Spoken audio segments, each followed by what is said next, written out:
Next page, তোমাদের কি কি রিপোর্ট আমাকে দেওয়া লাগবে তোমাদের একটা ডেলি, সবার জন্য ডেলি রিপোর্ট। ডেলি রিপোর্টের মধ্যে কি রকম পড়ছে ভালো করে বুঝে নাও। তোমার জাস্ট ফোকাস থাকবে যে আমার যদি এইখানে 7 দিনের মাথায় এখানে পৌঁছাতে হয়, তাহলে আজকে আমার কি কি কাজ কমপ্লিট করতেই হবে। Is called 20% of work. বুঝে গেল না? আজকে আমার কি কি কাজ করতেই হবে, আজকে টুডে। শুধু ফোকাস থাকবে কোথায়? আজকে। সেটা তোমার ডেলি ট্র্যাকিং, যেটা তোমাকে লিখতে হবে তোমার শিটে, সবার কিন্তু তোমাকে শিটে তোমারই ফিল আপ করতে হবে। এটা হচ্ছে সেলফ রিয়েলাইজেশন পার্ট। দুটো জিনিস সেখানে বুঝতে পারবা, নিজে রিয়েলাইজ করতে পারবা যে আমি যদি আমার স্যালারি বাড়ে তো কেন বাড়লো, আর যদি আমার স্যালারি কমে তোমার কেন, এবং যদি কেউ যদি কোম্পানি না রাখে তাহলে আমার কেন রাখলো না। এটা কোন শিট বলবে? এই তোমার ডেলি শিট। কারণ যদি তুমি কি কি শিট হবে, ডেলি শিটের পরে হয় উইকলি শিট। কারণ তোমার ডেলি কাজ ঠিক থাকে, উইকের রেজাল্ট ভালো না খারাপ আসবে। বোঝা গেল? তো তুমি এক সপ্তাহের নিজের অ্যানালাইসিস পেয়ে গেলে যে আমি এক সপ্তাহে যা কাজ করি তার অ্যাকচুয়াল রেজাল্ট হচ্ছে এটা, তাহলে ইটস মিন পরের সপ্তাহে এটাও বুঝতে পারলে যে পরের সপ্তাহে আমার ডেলি কি কাজ, তাই এরপরে পরের উইকলি রিপোর্ট পেয়ে গেলে মেজার হয়ে গেল। ঠিক এইভাবে ডেলি যখন হবে উইকলি রেজাল্ট পেয়ে যাবা, ঠিক এতে হয়ে যাবে মান্থলি রিপোর্ট পেয়ে যাবা যে আমি ডেলি কাজ করি তার জন্য উইকলি আমার এই রেজাল্ট এসছে, যার জন্য আমার মাসে আমার এই অ্যাচিভমেন্ট বা আমি এই কাজগুলো ডান। হ্যাঁ, ডেলি রিপোর্ট তো ডেলি কাজ, বাট উইকলি অনেক কিছু মেজার আলাদা মেজার আছে, আমি বলে দিচ্ছি। ডেলি ওয়ার্কে ডেলি কাজ, উইকলি কি কি মেজার করতে হয়? সবার আগে ফিনান্স, উইকলি ফাইন্যান্স ম্যানেজমেন্টে অনেক একটা ভুল ধারণা আছে, হিসেব রাখা। সবাই কি যে অ্যাকাউন্টেন্ট যে হবে তার কাজ কি, ফাইন্যান্সের কাজ কি হিসেব রাখা, কিন্তু না না না, খরচ বাঁচানো তার কাজ। তোমার কাজ হবে প্রতি সপ্তাহে বা প্রতি মাসে যা এক্সপেন্স হয়তো লিখবে উইকলি, যে আমার এই উইকলি এক্সপেন্স এত টাকা। পরের সপ্তাহে চেষ্টা করবো 2% কমে, বা পরের মাসে বা সপ্তাহে তোমার কাজ হবে ওখান থেকে খুঁজে বের করতে হবে যে আমার এক্সপেন্স ব্র্যান্ডে এই এক্সপেন্স গুলো এসছে, তাহলে আমি কি করে এখান থেকে অনলি কত পার্সেন্ট, যদি 100 টাকা তোমার এক্সপেন্স হয় তোমার কাজ হবে পরের সপ্তাহে 98 টাকা স্পেন্ড হবে। ওই 2 টাকা তুমি করতে হবে, খরচ কমাতে হবে। তোমাকে খুঁজতে হবে যে এই খাতে আমার খরচ গেছে, তাহলে এখান থেকে এটা আমি না করি তাহলে আমার 2% সেভ। বছরে কত পার্সেন্ট হয়? হ্যাঁ, 24%। যদি 1 লাখ টাকা তোমার খরচ হয়, ক টাকা বাঁচবে? 24,000 টাকা। যদি কোটিতে হয়, এবার বলো কোথায়? 24 লাখ টাকা। যদি 100 কোটি হয়, 24 কোটি টাকা। এবার ভালো লাগে শুনতে, বলো? যখন 100 টাকা বলছিলাম ভালো লাগছিল, 2% কি বা খরচ বাঁচবে? এবার বুঝতে পেরেছো? ওই যেমন একটা আগের কালে একটা ইন্টারভিউ হতো, তখন সবাই জেনে যায়নি, একটা প্রশ্ন জিজ্ঞাসা করা হতো যে আপনাকে দুটো অপশন দেওয়া হবে, যে রেগুলার 1 টাকা করে দেওয়া হবে, তার পরের দিন ডাবল হবে, কিন্তু সেটা 30 দিন ধরেই হবে, বেশি হবে না। আর 1 করলেন 1 কোটি টাকা, কোনটা নেবা? সবাই জেনে যাওয়ার পরে প্রশ্ন সবাই বলে, তাই উত্তর জেনে যাওয়ার পর বা তোমার উত্তর জানবা, তোমার কি ডিসাইড করবা? তুমি হিসাব যদি করো, কোনটুকু হিসাব করবা? যে 1 টাকা 2 টাকা হলো, 2 টাকা 4 টাকা হলো, 4 টাকা থেকে 8 টাকা, 8 টাকা 16 টাকা, 16 টাকা 32 টাকা, কতদিন চলে গেল? হাইয়েস্ট আমার ব্রেন 10 দিন মতো হিসাব করবে, ব্রেন তাহলে ব্রেন নিতে পারবে। আর তখন কি বলবো, এমন 1 কোটি টাকা দে ভাই, গল্প বুঝতে পারছিস না? বুঝতে পারো নি? এইগুলো বোঝা কিন্তু বিরাট। তো 2% তোমার কাজ কি হবে?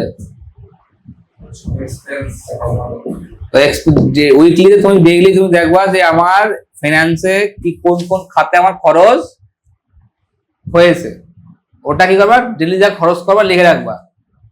1 সপ্তাহে কি সেটা কি হবে, কারণ ওই ব্রেন কিন্তু ওখানে খাপায় না যে ডেইলির কাজে গিয়েছি এক্সপেন্স কিরকম কমাবো। এক্সপেন্স হচ্ছে হোক, যা তোমার নেসেসারি মনে হচ্ছে নেসেসারি চলুক, কিন্তু 1 সপ্তাহ হিসেবে হবে, 1 সপ্তাহ পরে হিসেবে হবে কি করে 2% করে কমাবো।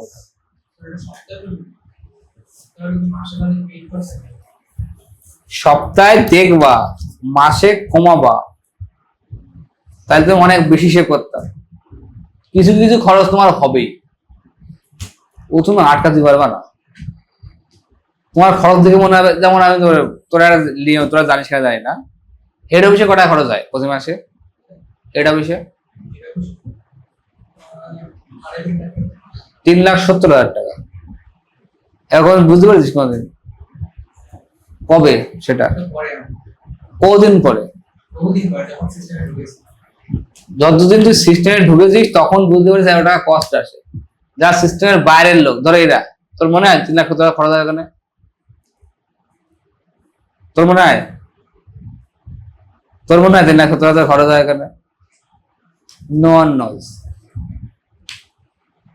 কাহিনী বুঝতে পেরেছো? ওখানে 3,00,000 টাকা খরচ হয়, মাস্ট হবেই, কি আর পারবে না, আর ফিক্সড। ওখানে কস্ট কাটিং এর জায়গা নেই, কোনো কস্ট কাটিং এর জায়গা কোথায় কোথায়, হ্যাঁ কোথায় আছে হতে পারে কিরকম কস্ট কাটিং যদি হয়। 2% আমার কমাতে কি করতে পারি? দেখা যাচ্ছে 3 কিলো মাংস আসে, সেখানে 2.5 কিলো আসবে, মাংসের পিসটা কমে যাবে, আর কিছু হবে। হলো দেখা যাচ্ছে, যেমন আগের দিন আমি মাছ কিনে নিয়ে এসেছি, তোমার 2 কিলোয় 18 পিস হয়েছে, সেই সাইজের মাছ। এখন ওই 2 কিলোয় তোমার 1 কিলো 800, আবার 1 কিলো 800 হয়েছিল, 1 কিলো 800 হয়েছে তোমার 18 পিস, মানে প্রায় 100 গ্রামের পিস। এখন যদি আমাকে সেভ করতে হয় কি করব, ওখান থেকে পিস ছোট করে দিয়ে কোয়ান্টিটি বাড়িয়ে দেব। একে বলা হয়, এটা তো স্ট্র্যাটেজি, শ্রিঙ্কিং স্ট্র্যাটেজি।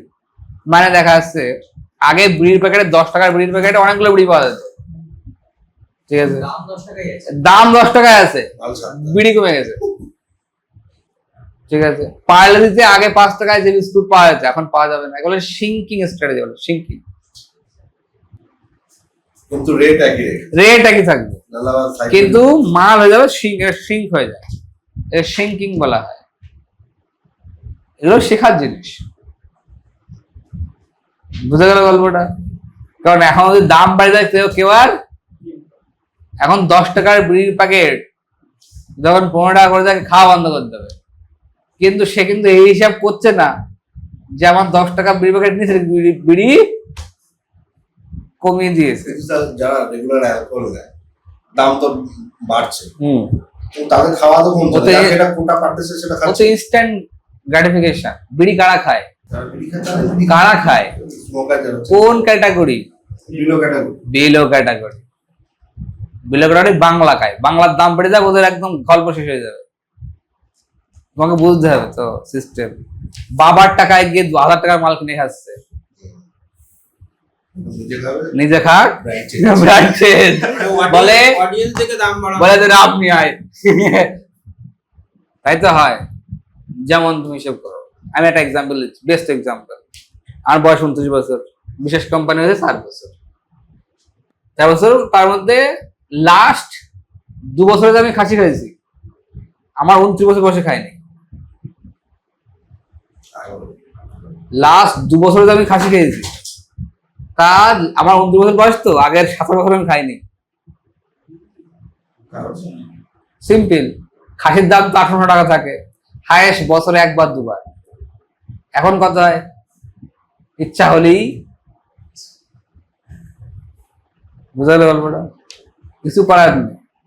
কিন্তু অন্যরা ভাবতে পারবে পসিবল?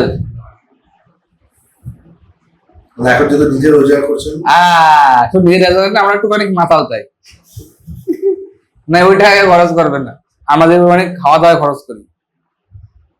এবার তোমাকে একটা এক্সপিরিয়েন্স, তোমাকে বাংলা ভাষা হতে ফ্রুগাল, ফ্রুগালিটি বলতো, ফ্রুগালিটি মানে তোমার মনে হয় 1 টাকা থাকলে মনে হয় এটা তোমার শেষ টাকা।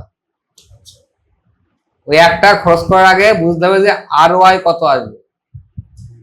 এক্সাম্পল, আমি একটা ভিডিও হায়ার করলাম না, আমার হাতের কাছে একটা মেয়ে, তোমার ছিল, ও আমাকে 1 তারিখে জয়েনিং করেছে, 1 তারিখে কিন্তু কাজ বাজ কারোর করায়নি, মানে যাও বিন্দাস বাড়ি যাও, ঠিক আছে। তো স্যালারি জয়েন করেছে ধরো 15,000 টাকায় জয়েন করেছে, রাইট? তো তার মানে ডেলি কত হলো? 500, তাই তো? আবার দেখো মাসে 4টে মাস ছুটি আছে, ওরা বাদ দাও, তাহলে কস্ট আরো বাড়লো। তো বললো আমার 2-3 দিন ছুটি লাগবে, ওকে ফাইন, ওর 3-4 ছুটি লাগবে, ঠিক আছে ছুটি লাগবে, তাহলে 1 তারিখে বাড়ি চলে গেছে, 2 তারিখে প্রোডাকশন আছে, 3-4 ছুটি। কাল রাত্রবেলা আমি SMS করেছি আপনি আসেন, কাল 10টার সময় আসবেন, আপনার ট্রেনিং আছে। বলে ওকে, দূরে যাবো, SMS দেখুন তোমার গ্রুপে আছে। সকালে এসএস করছে আমার শরীর খারাপ, আমি অফিসে দেখলাম শরীর খারাপ, আমি ঠিক আছে কাজ করুন, তাহলে একবারে শরীর খারাপ ঠিক করে 8 তারিখে জয়েন করবে, এবং আপনার স্যালারি 8 তারিখ থেকেই চালু হবে। নাইলে আমার 1 থেকে 7 কত হয়? 500 টাকা ডেলি কত হয়? 2500 টাকা আমি কেন ইনভেস্ট করবো? That is ROI। বুঝা গেল?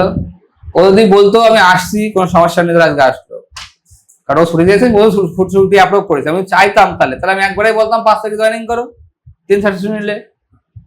আমাদের সেই মেন্টালিটি থাকতো যে আমি ওর 5 দিনের স্যালারি দেবো না, তাহলে কি বলতাম, তুমি 5 তারিখে গিয়ে জয়েনিং করো। ও বললো আমার 3-4 সাল ছুটি লাগবে, আমি 1 তারিখে জয়েন করতে পারবো, ঠিক আছে ফাইন হলো।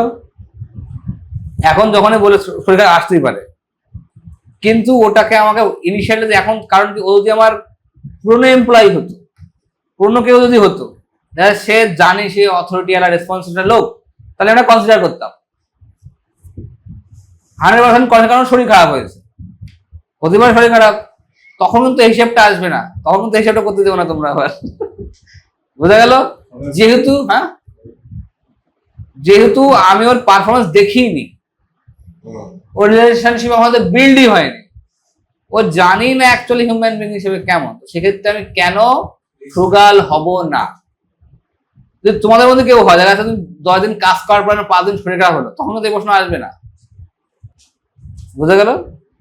বা তোমার 2 মাস কাজ করার পর সমস্যা, তুমি 10 দিন আসছো না, তখন কিন্তু স্যালারি ভাষা মাথায় আসবেও না আমার, কারণ তোমাকে দেখে নিয়েছি না, রেসপন্সিবল ছেলে, 10 দিন শরীর খারাপ হতেই পারে, কিন্তু ওকে তুমি চিনি না, যেন ওকে SMS করে দিয়েছি ভাই আপনি যতদিন থেকে শরীর খারাপ ঠিক হবে সেদিনই আসুন, বাট আপনার স্যালারি কিন্তু 8 তারিখ থেকেই চালু হবে, নইলে আমাকে 7 দিনের 25 টাকা কি হবে, আর একজন ইন্টারনেট স্যালারি হয়ে যাবে। বুঝতে পারলাম কি বলেছি? আর একটা ইন্টার্ন নিয়ে নাও, 3,000 টাকা দাও, গল্প শেষ করো, সে শিকার কাজ শিখে যাবে, তোমার 1 মাসের কাজও। তোমাকে অলওয়েজ ফ্রুগাল হতে হবে, ফ্রুগাল না হলে আমার মতো লোক কিন্তু বিজনেস করা পসিবল না, আমি নিজের কথাই বলছি। কিন্তু আমি যে টাকা খরচ করি এতে কিন্তু বিজনেস বড় হওয়া পসিবল, যেহেতু আমি তোমাকে ডাইরেক্ট শেখাতে পারি না, এটা আমি জাস্ট বলছি। ফ্রুগালিটি মানে হচ্ছে তোমাকে ইনভেস্ট করার আগে বা খরচ করার আগে বুঝতে হবে যেখানে আমি খরচ করছি এর অ্যাকচুয়াল রিটার্ন অন ইনভেস্টমেন্ট আমার জন্য না, কিন্তু এটা আমার জন্য, আমি তো শিখতে বারণ করছি, এটা কিন্তু মানে আমি জাস্ট বলছি, এটা আমার জন্য নাই, এটা যদি তার বাড়ির বউগুলো বুঝে যেত ROI-টা, তাহলে আর কি বলবো, দুঃখই থাকতো না। ভিডিওটা দেখবে, দেখুন,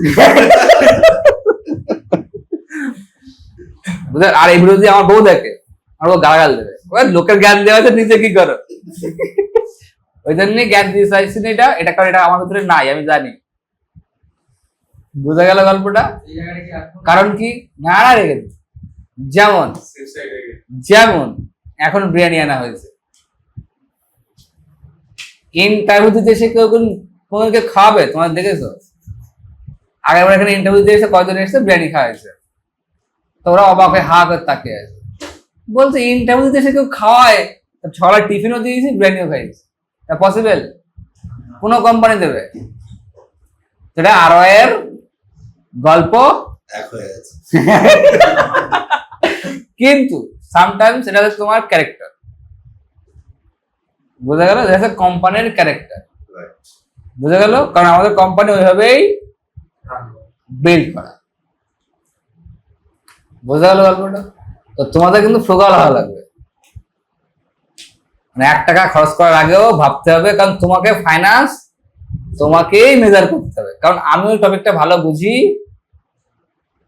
না, ওই জন্য আমি অ্যাকাউন্টেন্ট খুঁজে বেড়াচ্ছি।